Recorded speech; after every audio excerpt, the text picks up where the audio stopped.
Well, he said if I did not eat right or exercise, I wouldn't make it past 10 years old. And I know he was just kidding though, to get me to eat right and exercise. So my dad was very into cleanliness, and that amounted to a lot of hand washing at my house.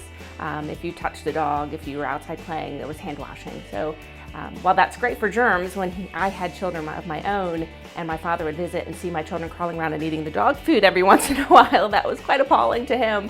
I was pretty hyper as a child, and they had a hard time getting me to sit still long enough to eat dinner. And so not in a great parenting moment, but they figured out that if they put me in front of the TV, I would actually sit still long enough to be fed. And surprisingly, the show that I loved to watch even as like a 3 or 4-year-old was MASH.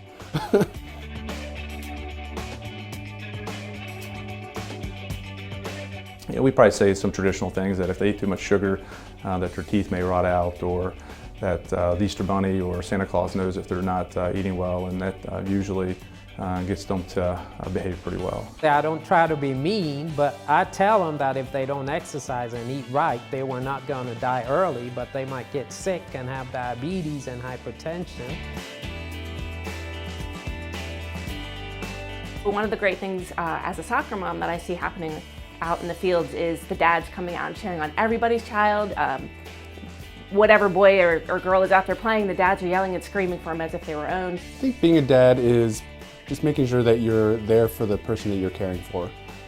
Being there to talk to them if they have questions, providing for them, and just being a general support.